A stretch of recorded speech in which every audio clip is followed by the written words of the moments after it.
जी, अस्सलाम वालेकुम। मेरा नाम प्रोफ़ेसर डॉक्टर मुजीबुर रहमान आबिद भट्ट है। मैं यहाँ पे कंसल्टेंट न्यूरोलॉजिस्ट हूँ शालीमार हॉस्पिटल में। आज के दिन हम एपिलेप्सी जिसको हम मिर्गी कहते हैं उसके बारे में कुछ बात करेंगे और वेरी ब्रीफली। एपिलेप्सी जो है एक ऐसी बीमारी है जिसमें दिमाग में अचानक एक करंट बनती है और वो पूरे दिमाग में फैल जाती है, जिसकी वजह से या तो इंसान बेहोश हो जाता है या इंसान के मुँह से झाग निकलती है या फिर जिस्म के मुख्तलिफ़ हिस्सों को झटके लगना शुरू हो जाते हैं। एपिलेप्सी जो है ये तकरीबन हर 100 लोगों में से तकरीबन एक बंदे को एपिलेप्सी की बीमारी होती है। एपिलेप्सी की जो कॉमनेस्ट एज ग्रुप है जहाँ से ये एपिलेप्सी शुरू होती है, ये अमूमन 5 साल से 15 साल की उम्र में कॉमन है, यानी बच्चों में ये ज़्यादा कॉमन पाई जाती है। इसके बाद जो एज ग्रुप स्टार्ट होता है वो 60 साल की उम्र के बाद होता है। सो अगर हम ओवरऑल देखें तो बचपन में और फिर 60 साल की उम्र के बाद एपिलेप्सी ज़्यादा देखी जाती है। इसमें अक्सर लोग पूछते हैं कि इसकी वजूहात क्या हैं। कई दफ़ा ये फैमिलियल मीन्स के ये मौरूसी भी होती है, ख़ानदान में कोई और मरीज़ है तो किसी शख्स को हो सकती है, और बहुत दफ़ा बग़ैर मौरूसी वजह भी बनती है जिसकी वजह से एपिलेप्सी होती है। जो मिर्गी की बीमारी 60 साल की उम्र के बाद शुरू होती है उसमें आमतौर पर ये देखा जाता है कि कभी फालिज हो गया हो या दिमाग में कोई रसोली हो या कभी दिमाग पर कभी चोट लगी हो, जैसे रोड ट्रैफिक एक्सीडेंट है, हम लोग हेलमेट नहीं पहनते मोटर बाइक चलाते हुए, छोटी मोटी चोट लग जाती है जो मुस्तकबिल में जाके मिर्गी की बीमारी की वजह बनती है। अगला सवाल ये पैदा होता है कि हम कैसे पहचानते हैं कि किसी भी शख्स को एक दौरा जो पड़ रहा है वो एक मिर्गी का दौरा है। तो इसमें जो चीज़ अहम समझने वाली ये है कि ऐसा शख्स जो आपके सामने बैठा हुआ है या लेटा हुआ है और आपसे वो रिस्पॉन्ड नहीं कर रहा, उसका जिस्म या अकड़ा हुआ है या उसके जिस्म को झटके लग रहे हैं या वो अपना मुंह खुद से ही इनवॉलंटरली हिलाई जा रहा है, जैसे कि हम अक्सर कहते हैं कि जुगाली कर रहा है या मुंह से झाग आ रही है। ज़रूरी नहीं है कि किसी भी मरीज़ में तमाम अलामात आपको बैक-वक़्त मिलें, वो आपको अलहदा से भी मिल सकते हैं। तो हमेशा ऐसे मौके के ऊपर आपको फ़ौरी तौर पे मरीज़ को करीब तरीन किसी डॉक्टर के पास लेके जाना चाहिए।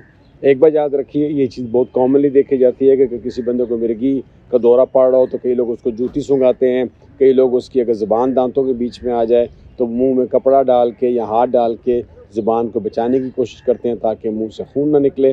तो प्लीज़ ऐसी हरकत बिल्कुल ना करें, चूँकि उस वक़्त अगर आप अपना कोई जिस्म को उँगली डालते हैं या चमचा डालते हैं या कोई लकड़ी का हिस्सा डालते हैं तो उससे वो चीज़ ज़ख्मी हो जाएगी और वो चीज़ फिर नकारा हो जाएगी।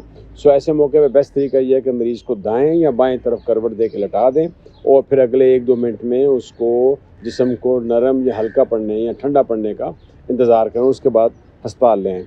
यहाँ शालीमार हॉस्पिटल के अंदर हमें तमाम तशख़ीसी टेस्ट अवेलेबल हैं जिसमें हम दिमाग का सीटी स्कैन करते हैं, एक दिमाग का इलेक्ट्रोएन्सेफेलोग्राम होता है जिसको ईईजी कहते हैं, वो किया जाता है, और कुछ ब्लड टेस्ट किए जाते हैं ये देखने के लिए कि आया ये मिर्गी की बीमारी के मुस्तक़बिल में होने का क्या चांस है।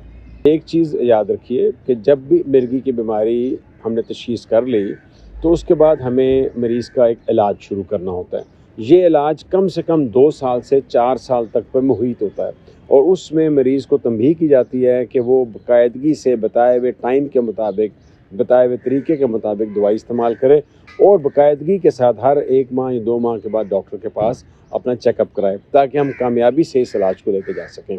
इसमें जो अच्छी खबर ये है कि अगर मरीज़ 2 साल तक या 3 साल तक दवाइयाँ खाते हुए उसको एक भी दौरा ना पड़े तो ये देखा गया है कि 50% लोगों को हम सारी ज़िंदगी के लिए दवाई बंद कर देते हैं, उसको दोबारा दौरा नहीं पड़ता। लेकिन 50% लोग ऐसे होते हैं जिनमें फिर भी बाद में दवाई बंद करने के बाद उनको दौरा पड़ सकता है, तो ऐसे मौके पे फिर हम दवाई हमें कंटिन्यू करनी पड़ती है। So there is a chance कि आप 50% लोगों में मुकम्मल मिर्गी की बीमारी ख़त्म करने में कामयाब हो जाते हैं।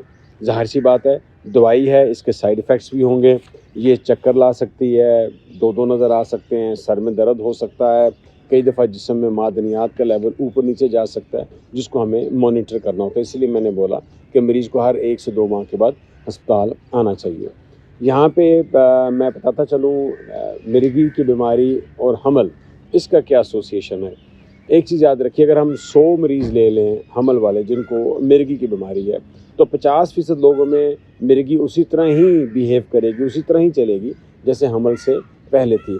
25% में हमल के दौरान मिर्गी की बीमारी कम हो जाती है, सिर्फ 25% लोग ऐसे रह जाते हैं बकिया जिनमें बीमारी मिर्गी की बढ़ जाती है हमल के दौरान, और हमल के दौरान आपको ज़्यादा हर 2 से 4 हफ्ते बाद डॉक्टर के पास आना चाहिए अपने मिर्गी के इलाज के लिए। ये ओवरऑल मिर्गी की बातें जो मैं आपसे आज करना चाह रहा था। इसके अलावा शालीमार हॉस्पिटल में चूँकि तमाम तशख़ीसी अमल और इलाज मुयस्सर है, तो आप यहाँ पे आ सकते हैं और हमारी खिदमत ले सकते हैं। शुक्रिया।